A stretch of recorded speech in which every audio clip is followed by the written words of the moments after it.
Stephen Rollo. And my subject this morning is entitled The Factors That Prolong Life. Mga bagay na siyang makakapagpahaba ng ating buhay. The word of God settled from heaven. Ang salita ng Diyos ay galing sa langit. These are the things that are spiritual. So, pag spiritual po, ay siyempre po ito po yan. Diyos ang kasama mo. Because the things that are natural, hindi makakapong sa Diyos sa iyo. Kasi ginagawa mong natural, physical, nakikita. Ang Diyos natin ay spirito. Kaya ito yung mga bagay na spiritual. Kailan balance po ang buhay natin para mapulong? May balance diet. Balance diet. Kailangan yung lifestyle natin sa ating pagkain. Bata pa lang tayo, ano na yan? Tinuturo na sa atin yan. Exercise, hedonistic, lifestyle. Kailangan gulay, green leafy vegetables, fish. Ganun naman po yun. At napakabuti po ang ating Diyos dahil tinuturuan niya po tayo. Alam niyo po, itong life na ito ay napaka gandang plano ng Diyos sapagkat itinisign ng Diyos ang tao para mabuhay ng mahaba. God created man in His own image. Therefore, perfect ang tao. Perfect. Perfect, hindi mamamatay. That is the original design of our God. Because we are created in the image of God. Pag sinabing image, the power of God. Kasi ang Diyos is Espiritu eh. Kaya in our brain, there is a wire na pag tayo po ay nagkakasakit, lumalaban po tayo. Ang gusto natin mabuhay. Kasi yun talaga ang original design ng tao, na mabuhay na matagal. Ang mga libawa niya si Adam. Adam was lived 900 years, more than 900 years. Si Lamech, 777 years. Noah lived 930 years. Ang pinakamatagal si Methuselah, 969. So, yung kailan lang po nagkaroon ng shorten ng edad ng tao. Nung ang panahon na nagugunawin ng mundo at nagkasala po ang tao. Kasi hindi pwede makisalamu ang Espiritu ng Diyos sa tao. Kaya yung mga nagkakagandahan ng mga dalaga, mga babae, ay nagkaroon po sila ng pagpaparami sa anak ng Diyos sa lupa. Kaya 120 years na lamang po yan. Naging 120 years, tingnan po natin sa Genesis chapter 6 verse 3. And the Lord said, my spirit shall not strive with men forever. Dito na, hindi na naging, kasi pumasok po ang kasalanan. Kaya nagkaroon po tayo ng na-sure po yung plano ng Diyos sa buhay. Physically ito ng buhay. Ang spiritual kasi eternity, walang hangganan. Ang lifespan ng tao sa physical, ang biblical is 900 plus. 900 plus. Kailan nagkasala? Kaya sabi ng Lord, ang espiritu niya hindi pwede makipag-strive, makisama sa tao forever. Why? For He is ended flesh. Nasa laman kasi siya. Okay, nasa laman po. Kaya yet, His days shall be 120 years. So mula po noon, nung panahon nila na Adam, nila Lamech, nila Methuselah, at saka si Noah, mula noon, nung nagunaw ang mundo, naging 120 years na lamang po. At ang nakaabot po niyan ay si Moses. Si Moses po, he was lived for 120 years. Since then, tinignan ko po ang kasaysayan po, ilang taon na buhay si David. Kasi siya po nagsulat sa book of Psalms 90 verse 10. The days of our lives are 70 years. Sabi ni King David yan. And if by reason of strength, they are 80 years. Yet their boast is only labor and sorrow. Pag umigit ka pa yan, mahirapan ka na. Sorrowful. Kasi marami ka ng mararamdaman. Okay? Nagde-deteriorate na po yung physical body po natin. Magiging yung pag-iisip po natin. Magiging yung digestive natin. Dahil po sa kasalanan, for it is all cut off and we will fly away. Mawawala po lahat ito. Talagang may pag-hangganan ang buhay ng tao. Ngayon, papag-aralan natin ngayon kung paano ma-prolong. Kasi nung panahon ni David, sabi niya, 70 years. Pag umabot ka ng 80, malakas ka pa. Talaga naman yun ang span ng life ngayon eh. O sa panahon po natin ngayon, lalo na yung dumating po ang gadgets. Ang mga tao ngayon, ang mga na-stroke ngayon, mga bata na. Amen po? Na umiiksi ang buhay ng tao. Pero nung panahon nito, David, siya nagsulat niya, hinanap po kung paano. Kasi nakalagay lang po doon, until was lived full of yung hindi naglabo yung mata at yung history niya. Pero wala nakalagay na edad. So, ang ginawa ko, nag-research na lang ng sarili ko. King David reigned in Israel for 40 years. King David reigned in Hebron for 7 years. Ilang taon na yan? 47. And he reigned in Jerusalem for 33 years. Ilang taon nagiging hari si King David? 80 years. 40 plus 7 plus 33. 80 years. Nag-estimate na lang ako, kailan tinawag si David nung pastor siya. Okay, bata pa, ibig sabihin nun, baka below 18 years old. Nung siya po ay lumaban kay Goliath, baka 20 years old. Nung hinabol po siya ni King Saul, dahil hinabol po siya for how many years? Amen? Tinugis po siya, kahit na yung gantimpala niya, siya yung magiging hari ng Israel. Pero ilang panahon pa yun. Nag-presume na lang ako ng 24. So, this is presume, more or less. Mga 104. Or 110.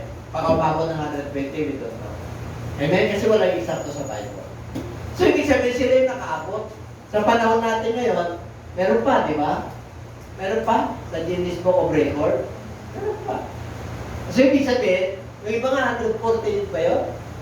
Tinitingnan nila kung totoo. Totoo. Kasi we are living under grace. Makikita mo ang Diyos, amen, sa kautusan, 120 years. Pero sa pagdating ni Kristo, umabot na ng 120 plus. Sa mga mayayamang bansa, kahit sa Israel, 100 plus ang span ng tao niyan.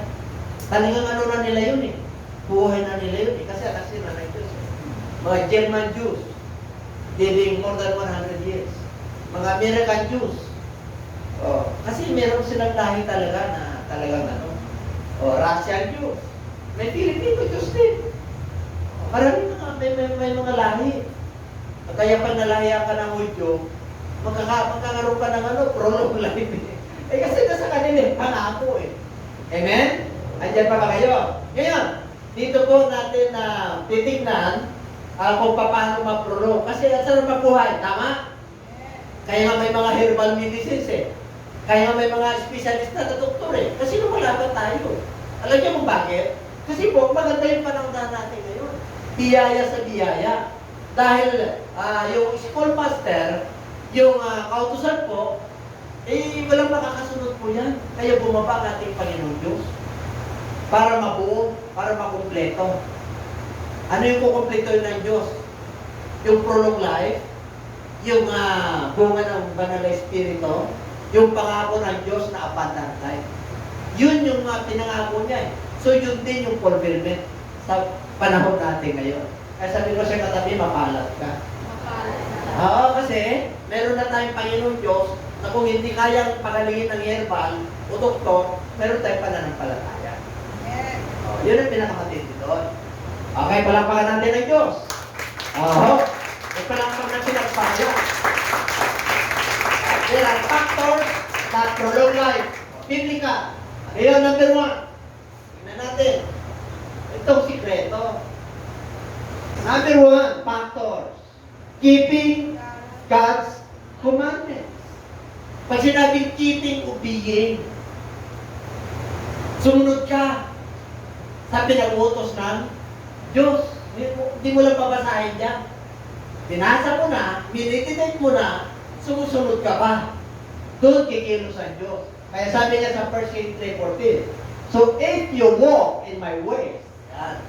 Si Solomon po yan. Sinasabihan ng Diyos. Okay. At sabi niya kay Solomon, So if you walk in my ways, to keep my statutes and my commandments, as your father David walked, then I will lengthen your days. Diba? Sinabi niya, pinagbilin niya. Ibig sabihin si King David, napuno niyo buhay niya. Kagaya ni King David, na ama mo.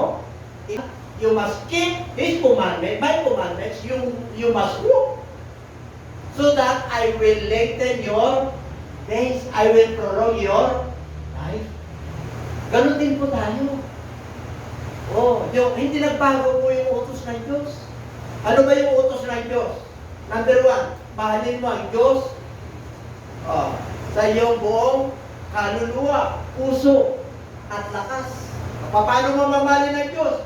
Huwag kang sasamba sa Diyos-Diyusan. Huwag kang uukit. Ano mang larawan? Sa langit at saka sa lupa. Inisa-isa niyo yun. So, yun ang susundin po natin. Ngayon mananampalataya ka na. Bumaba na yung pinaka-master natin. You are justified by faith. Pinabanal na kayo. Naging kaaya-aya kayo sa Diyos, naging matuwid kayo dahil kay Kristo. Kaya dito, hawak mo talaga eh. Amen? Pag nanalig ka sa ating Panginoon, papagalingin ka niya. Ako po, hindi na ako lalayo. Hindi ko tinataas yung sarili ko. Ilan ng kamatayan ang pinagdaanan ko sa karamdaman? Bakit? Wala naman akong vaccine, wala nang bata ako eh. Ang immune system ko. Ano sabi ng doktor sa akin? Umiran yung system mo. Bakit? Lumalabas yung mga tigdas na bulutong ng matatanda eh. Makakardiac arrest ka nun. Bakit? Wala naman akong wala akong immunization sa katawan. Kaya nung nagkaroon ng mga virus na yun, wala pa kami testing. No? Pero, nandun yung sintomas. Pero lumalaban ka dahil nananalig ka sa utos ng Diyos eh. Kaya, kaya pagalingin. And everybody say amen. Sino na naka-experience dito na pinagaling ng Diyos? Halos lahat tayo. Bakit? Talaga namang ipapakita at i-demonstrate ng Diyos na siya yung Diyos na tunay at totoo. That He is our Jehovah Rapha. He is our greatest physician. He is our greatest healer. Ipapadaman niya yan sa'yo. Na meron talagang Diyos na nagpapagaling. Kaya huwag kang mag-alala sa mga virus na yan. Minam na lang, ang Diyos, napakabuti ang Diyos. Bakit? Wala naman nawala dito eh. Di ba? Kasama natin ang Panginoon. Pag sinabi kasama natin ang Diyos, yung salita niya, yung Holy Spirit niya, sumusunod tayo sa Kanya, amin tuntunin. Kasi, utos ng Diyos yan. Mula Old Testament hanggang ngayon, we must walk like David. Walk, then I will lengthen your days. Yun lang ang sikreto. Pasok ka na dyan eh. Anim yan. Nakapasang sa una. Pangalawa. Ano yun? Tingnan natin. Ano yung pangalawa, sis? Proverbs 3:13. Happy is the man who finds wisdom. Yun. And the man who gains understanding. Yung mapagtuturo ng Diyos, yung karunungan ng Diyos. Mabalat, masaya, nagagala. Bakit? Meron siya, nakakaunawa siya kasi mayroong karunungan na hindi umuunawa. Ang nais na Lord, you must discern judgment, whether wrong or right. Meron kang karunungan, hindi ka naman nakaka-discern. Bali wala yun. Hindi mo alam kung ano tinatahak mo, madilim o maliwanag. Unrighteous or righteous. Gusto mo maliwanag? You must follow God's commandment. You must keep His commandments. Para maliwanag. Gusto mo palang mag-gain ng understanding.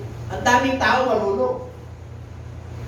Pero unawa, hindi nakakaunawa. Galing!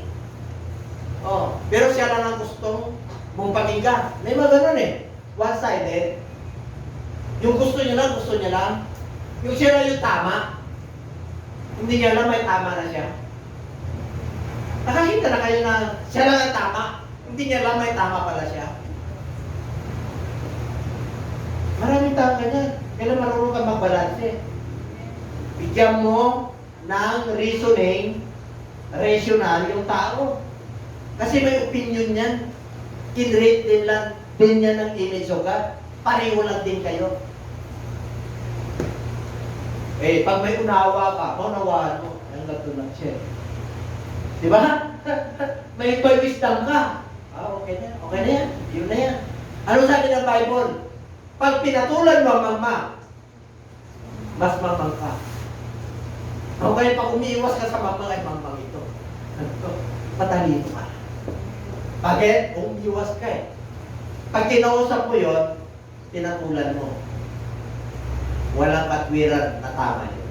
Kasi mangmang. Talino ba eh? Gusto mong tumalino? Magdidikit ka sa mga matatalino. Hindi yung matatalino, summa cum laude, talaga. Hindi. Ang katalinuhan dito na tinutukoy, may unawa. Ang daming matatalino, summa cum. Pag righteousness ka, may discerning ka, sumusunod ka sa Lord, nagkikil ka ng understanding. May wisdom ka eh. Kasi pwedeng may wisdom ka, wala kang unawa. Si Solomon, may wisdom siya, may unawa siya. How to judge and how to discern people. Alam niya. Kaya ganun ang tunay na katalinuhan. Yun ang gagaling sa Diyos. Yung kamangmangan, hindi galing sa Diyos yan. Kaya, 16, sa verse 16, length of days is in her right hand. Pag may wisdom ka, tunawa ka, hahaba. In her left hand, riches and honor. Oh. Yung sabi niya, length of days is in her right hand. Pag may wisdom ka, tunawa ka, hawak-hawak mo yan. Hahaba. Ang araw mo sa mundo ito, bakit nakangiti ka sa mga problema eh? Hindi mo pinapatulan kung ano nangyayari. Wala kang rebellious spirit eh. Hindi ka nagagalit sa gobyerno kahit medyo dumating sa iyo yung ayuda. Eh, kasi kasama mo ang Diyos eh. Pag sinabi kong kasama mo ang Diyos, Espiritu po yun. If you abide in my words, and if you abide in me, then I will be with you. Ibig sabihin yung words niya. Yun ang ibig ko sabihin na kasama niyo ang Diyos. At saka yung Holy Spirit niya, yun ang gumagabay sa iyo ng Diyos. Mga viewers. Hindi literal. Kasi ang Diyos hindi mo makikita. Spiritual Diyos. Kaya pag sinabi ko kasama mo ang Diyos, naniniwala ka kay Jesus Christ sa kanyang salita. Naniniwala ka sa Holy Spirit. Ay kasi kasama mo talaga. Kung hindi ka naniniwala dyan, hindi mo kasama yung Diyos. Number 1, keeping God's commandment. Number 2, wisdom. Ito ba kung may wisdom yung kasama? Hindi pinag-usapan dito na nag-aaral ka ng college. Hindi. Ang wisdom, bigay ng rules. Bigay ng Diyos sa lahat ng kanyang nilalang. Kung lang tayo may wisdom, di sana naayos na lahat yan. Perfect tayo lahat dito. Wisdom yung... Number 3, prayer. Paano magkakaroon ng prolonged life of prayer? Sino nagpipray dito? Prolonged life yan. Tingnan natin si King Hezekiah. Ito na. Okay. Nakasahip ko. Talagang mamamatay na siya. Pag sinabi ni Isaiah prophet, okay. Sino nagsabi sa kanya na mamamatay siya?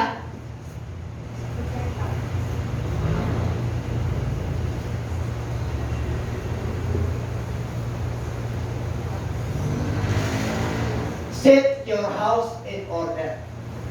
For? Sino nagsabi? Diyos. Sinasabi niya kay? 100% niya. Mamamatay siya. Pag sinabi ng propeta sa iyo, sinasabi ng Diyos, totoo yun. Pero anong ginawa niya?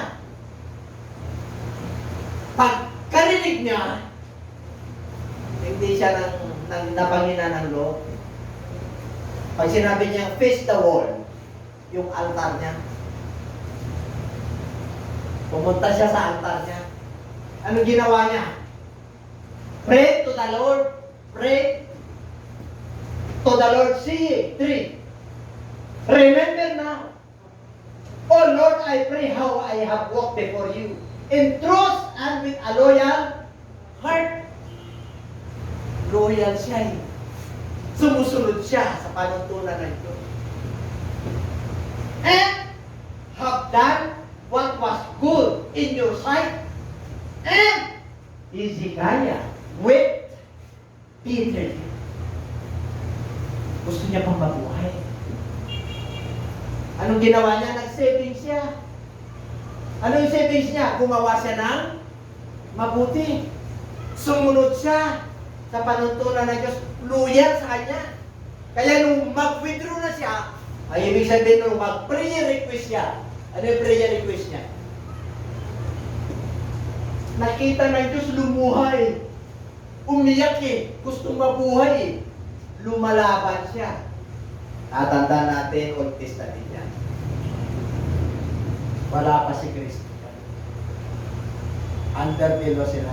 Tingnan natin, verse 4.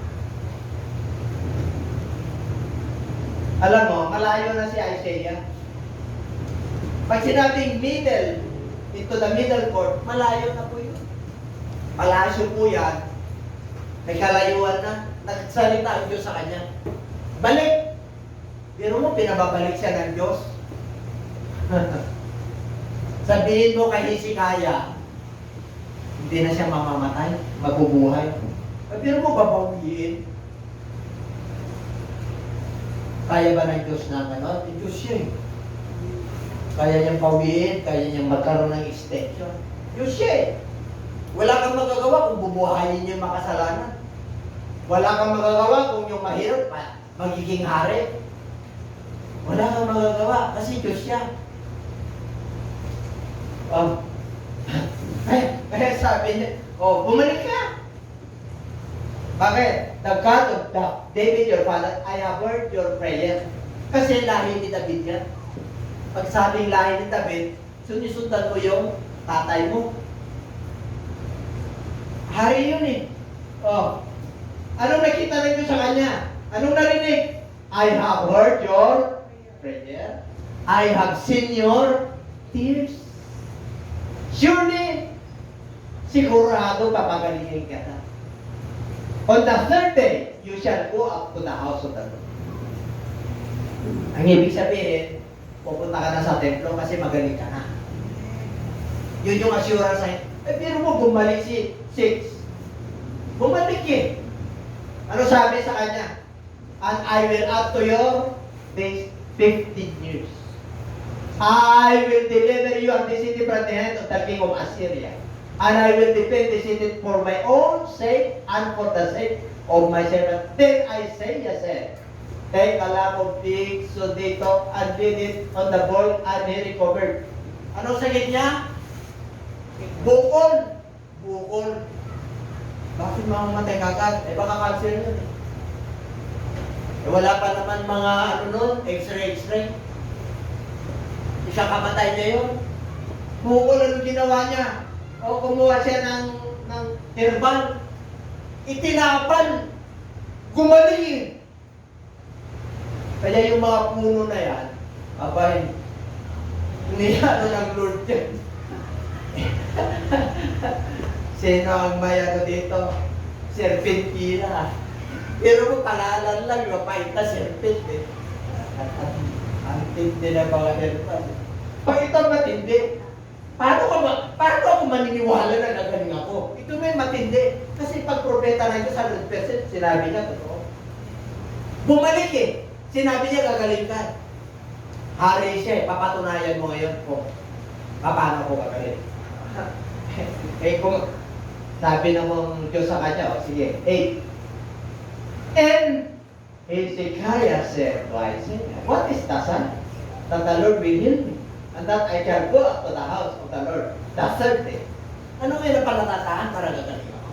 Umihina ba kayo na palatataan para gumaling kayo? Ha? Ako automatic. Pinagaling ako ng Diyos. Kasi ilang months yung Nahihilo ako, natutumba ako kahit na nagpe-preach ako rito, nakaganyan ako, di ba? Dumating ang mga pandemic, hindi mo na alam kung may virus ka, o kasama niya sa pagtanda. Dami na akong, pinacheck up ko yung puso ko, pinacheck up ko yung kretina ko, pinacheck up ko yung mata ko. Lahat na lang ng espesyalista, apat. Espesyalista sa mata, espesyalista sa puso, espesyalista sa buto, espesyalista sa ENT. Sino yun? Yung Diyos. Kung hindi ko na kaya huminga, kasi experience ko na lagi yung hindi ko kaya huminga eh. Kasi, hindi ko kay Lord yun eh. Pag ano ko, dito ka na.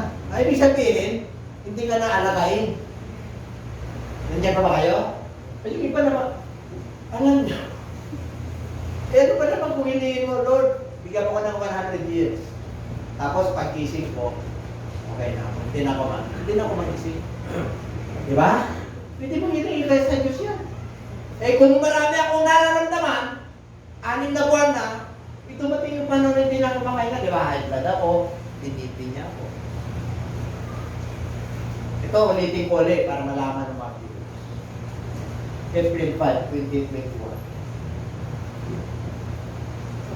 Pinagaling ako ng Diyos.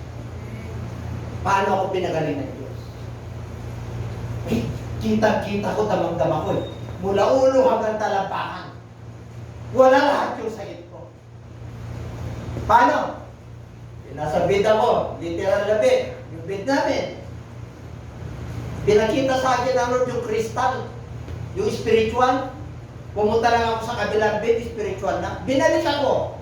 Ang lakas ko. Anong sign na gumaling ako? Bumaha.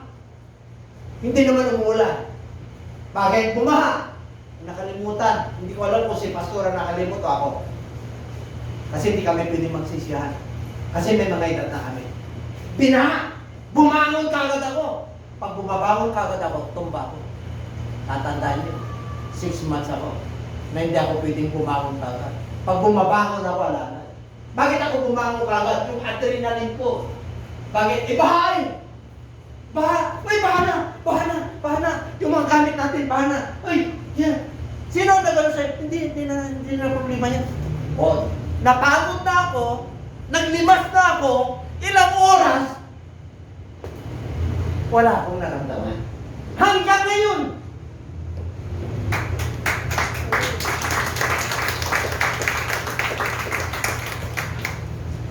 Ganon din po yan. Kasi hindi nagbago ang Diyos. Yung Diyos ni Solomon, yung Diyos ni David, at saka yung Diyos natin. Kahit talaga ko mapagpag, ipapangaral ko na mayroon lang isang Panginoong Diyos na lumikha ng sangkatauhan. Kilala ko yun. Bakit? Nilagay niya sa akin po. Sinabi niya, I write them in the tablets of your heart. No one will teach you. Ako ang maglalagay sa puso mo na ako yung Diyos mo. Walang magtuturo sa iyo. Kaya yung tinuturo ko, tunay na Diyos yun. Kahit na maraming uusig sa iyo, isa lang ang nakaupo sa trono. Yung sinabi niya kay John de Dilaw, I am the Alpha and Omega, the beginning and the end. Yung kausap niya nung buhay si Kristo, tinuruan niya si John de Dilaw. Nung namatay si Kristo, nag-resurrect, nasa island of Patmos si John de Dilaw. Lahat isinulat niya, kilala niya nung buhay si Kristo. At nung namatay si Kristo, kausap niya sa island of Patmos. Kaya mayroon tayong Book of Revelation. Siya lang ang alagad na nabuhay for halos 100 years. Kaya nagkaroon ng church sa Jerusalem. Buhay ang ating Panginoon Diyos. Nagpakita sa lahat sa chapter 22 ng Book of Revelation, no one will add and no one will subtract. Huwag mong tagtagan, huwag mong bawasan. Ang nagsalita nun, si Jesus Christ, pinasabi kay John de Dilaw, ang daming nagtatagdag ng propeta ngayon eh. Ang dami rin nagbabawas eh. Binabawasan nila pagka-Diyos ng Diyos. Hinahati-hati. Isa lang ang Diyos. Ang Diyos ay Espiritu. Hindi mo pwedeng hatiin yan. Mga viewers, mga preacher, isa lang ang Diyos. Sino ang Diyos nyo? Dapat kilala nyo. Para matindi ang pananampalataya nyo. Baka pag tinanong ko ang Diyos yun, hindi nyo kilala. Alanganin kayo sa Ama, alanganin kayo sa Anak, alanganin kayo sa Holy Spirit eh. Baka hindi nyo kilala ang Diyos na tunay. Isa lang ang Diyos. Hindi sila nagkaisa. Isa lang ang Panginoon Diyos sa Bible. Sa inyo nagkaisa eh. Bakit? Hindi pulido ang inyong pagkakilala sa Diyos. Pag sinabing Ama, sino nga ba ni Kristo? Ibig sabihin dalawa sila? No sir, no ma'am. Preachers, isa lang ang Diyos. Nung bumaba si Jesus Christ siya, hinahanapan siya ng Father sa John chapter 14. Wala nang makakapunta sa Ama. Ako lang. Ano sabi ni Kristo? Nagpakilala eh. Ako yung daan. Meron pa bang ibang daan? Meron pa bang religion na daan? Meron pa bang Diyos na daan? I am the way. I am the truth. And I am the life. No one coming to the Father but by me. Siya lang ang nakakilala sa Ama. Eh kayo naghanap kayo eh. Ginagawa niyo pang tao si Kristo. Yun ang nakakalungkot. Paano mapaprolong yung life natin pag ganyan? Hindi ako galit. Mahal ko lang kayo.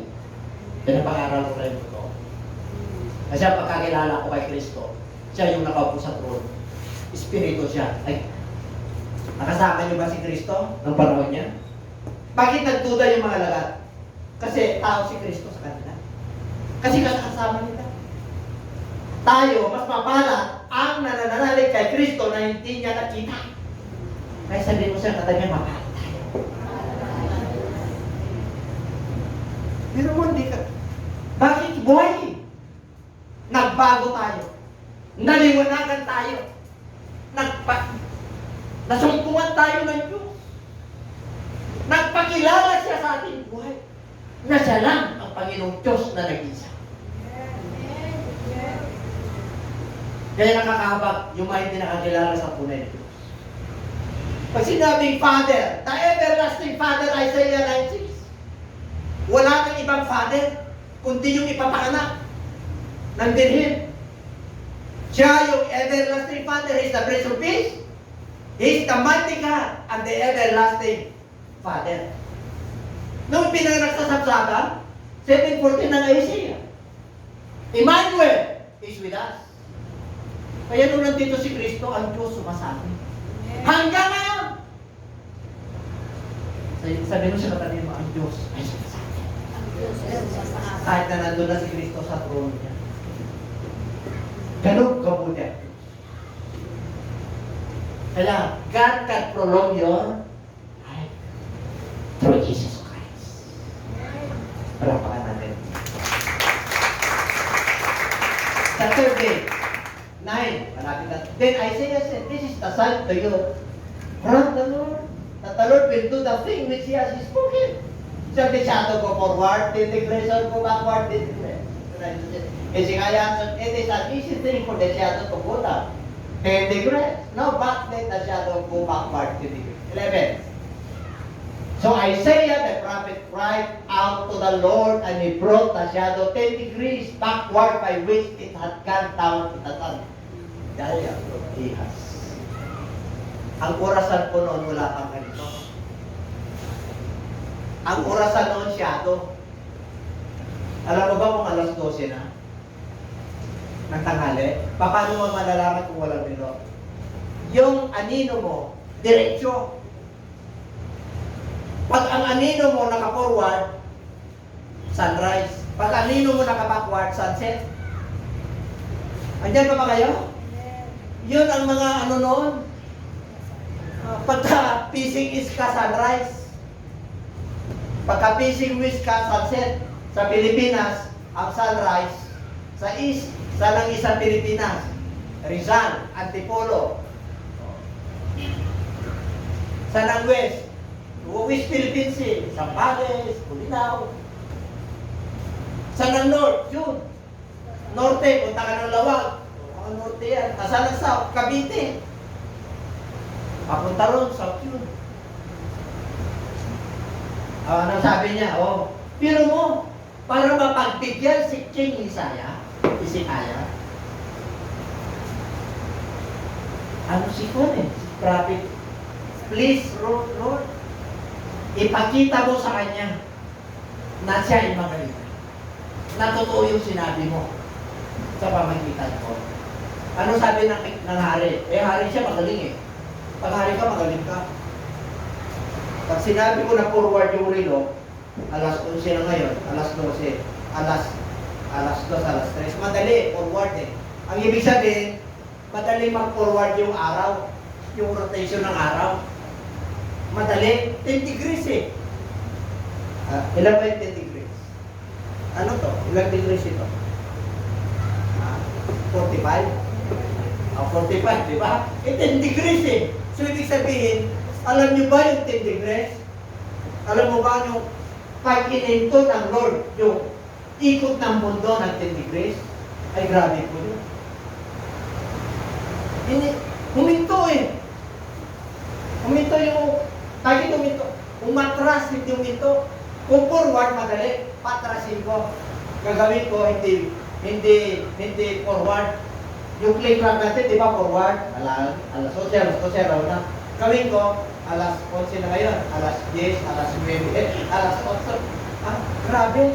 Forward, backward. Parang, mga Olympic. Nandun yung prize. Ngayon, ang prize nandito na. Ay, ang hirap ko. Pero mo sasabihin mo, nandito na yung prize. Hindi ka naman nag-practice. Bahala na. Kasi yung kasama mo to, Diyos. Ito nangyari. Kaya naniwala siya. Gumaling siya. In another 15 years. Grabe. Pare, may bukol ka ngayon. Sa kilig-kilig. Hindi mo alam, dumarami. Kasi ka na nakot sa ito. Bakit kaya ito dumadami? Basta tayo po ay matuwid. Ay, ipoprolog yung buhay ko ng Diyos. Palampakan natin ako. Forward na tayo. Ito, number 4. Prayer. Wisdom, prayer. Yung isa, keep your commandments. Wisdom, prayer. Number 4. Honor your. Igalang mo ang. Ayan. Gusto nyong ma-shortcut yung buhay, no? Yung shortcut. Gusto mo nang mawala sa mundo ito? Kontrahin mo lang yan. Huwag kang gumala. Tingnan natin. Children? Okay. Itong parents na ito, yung sa Lord. Sino ang parents nyo sa Lord? Sino ang parents nyo sa Lord? Makinig kayo sa parents nyo sa Lord. For it is right. Sabi niya. Ito yung tama. Pangalawa, honor your father and mother, which is the first commandment with promise. That it may be well with you and you may live long on the earth. Kalawa yan. You must obey your parents in the Lord. Second, honor your biological parents. Honor. Ika lang, pag sinabing obey, iba yun. Sumunod ka sa spiritual parents mo. Yung gumagabay, si pastor, si bishop, yung mga worker, yung mga teacher. Susunod ka dyan kasi spiritual parents mo yan, kaya nanunurture ka spiritually. Obey. Ngayon, Hi! Hello po sa lahat po. Happy New Year po sa atin at lalo-lalo na po sa ating mga viewers dito po sa JCLGAA. maligayang bagong taon po sa inyo. Naway patuloy po tayong pagpalain ng ating Panginoon sa taon na to, 2022. Alam niyo po, tunay na napakasalimuot po initong nagdaang 2021 dahil dumanas po tayo ng mga pandemic, no? At salamat pa rin po sa Panginoon dahil nakasurvive po tayo at nakita-kita tayong muli. Sa taong ito, mga kapatid, patuloy po tayong manalangin sa Panginoon. Huwag po tayong mawawalan ng pag-asa sapagkat ang Panginoon po ay napakabuti at dakila po sa lahat. Salamat po sa Diyos at patuloy po niya tayong binibigyan ng buhay, kalakasan, upang tayo patuloy na magpuri at magpasalamat sa ating Diyos na buhay. At sa araw pong ito, mga kapatid, sa lahat po ng mga sumusubaybay dito po sa ating programa, malaya niyo pong tanggapin ang ating Panginoon bilang tagapagligtas. Kagaya po ng sinabi ko sa inyo na hindi po natin hawak ang ating buhay. Kaya siguraduhin po natin na tayo po ay naligtas sa pamamagitan po ng pagtanggap ng gospel ng ating Panginoon. At sa lahat po ng nais na makasiguro na sila po ay maliligtas, wala po kayo ibang gagawin kundi manalig po kayo sa gospel ng ating Panginoon.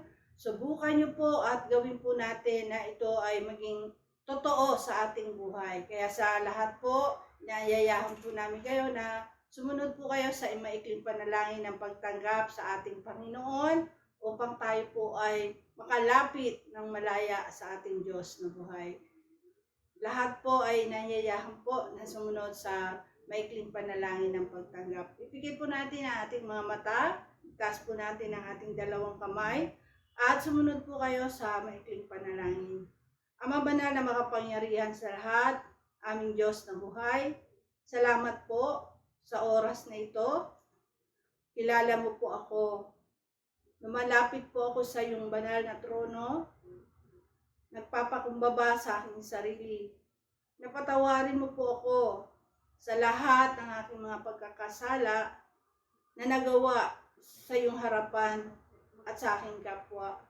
Patawarin mo po ako, linisin mo po ako, at gawin mo po akong karapat-dapat na maging anak mo. Linisin mo, Diyos, ang aking kaluluwa. At sa oras na ito, tinatanggap kita bilang Panginoon at sariling tagapagligtas sa aking buhay. Tinatanggap kita bilang kaisa-isang Diyos. Pagarian mo po ako, linisin mo po ako, at patawarin mo po ako sa mga sandaling ito. Maraming salamat po sa kapatawaran at kaligtasan na aking natamo. Ito po ang aking samot dalangin sa iyong dakilang pangalan, sa pangalan mo po, Panginoong Yesus. Amen. Ang tinanggap po natin ay ang ating Panginoon. At huwag po kayo mag-atubili na tayo po sumunod sa pangalawang sabi ng Panginoon na ang sinumang mabautismohan sa kanyang pangalan ay maliligtas. At tatanggapin po natin ang kaloob ng Holy Spirit. Huwag po kayo mag-alinlangan, mga kapatid, pag sinabi po ng Lord na ito ang paraan ng kaligtasan, gawin po natin at maniwala po tayo sa gospel ng ating Panginoon. At maraming salamat din po sa pagkakataong ito na i-announce po namin, mga kapatid, yung ating bagong time slot po sa ating YouTube. Year 2022 po, tayo po kakaroon ng umagang pagdiriwang o Sunday service po. Every Sunday po, tuwing umaga na po, 9 to 10 ng umaga po ang ating bagong slot. At inayayahan po namin kayo na manood po sa ating bagong slot. Inuulit ko po, 9 to 10 po ng umaga ang ating bagong time slot po sa YouTube. Manood po kayo sa ating programa dito po sa JCLGAA at tayo po ay patuloy na mapagpala ng ating Panginoon. Maraming salamat din po sa lahat po ng ating mga kapatiran at sa lahat po ng ating mga viewers na walang sawang sumusuporta sa gawain ng Panginoon. Pagpalain po kayo ng ating Panginoon. Salamat po at tayo po ay sama-samang manalangin sa Panginoon na ang taon na ito, year 2022, iba yung pag-asa, iba yung kasipagan, iba yung pagbangon, mga kapatid, at iba yung kalakasan at buhay ang ibibigay sa atin ng Panginoon. At tayo po'y patuloy na magtiwala sa ating Diyos sapagkat God is good all the time. Salamat po ng marami. God bless us all.